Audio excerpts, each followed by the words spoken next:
The cabin filter is located on the passenger side of the vehicle. Open the glove box.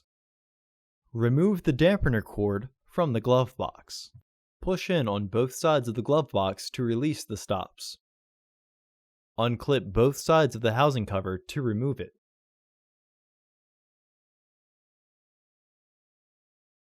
Remove the old filter from the housing and clean out any debris inside. Install your new AQ1153 filter into the housing with its airflow indicating arrow pointing down.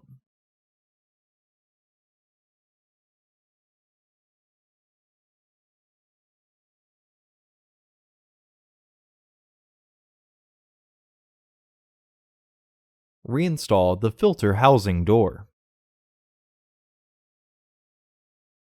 Reinstall the glove box by relatching the hinges. Some carefully applied pressure on the base sides will have it click into place.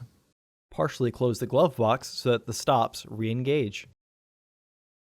Reinstall the dampening cord.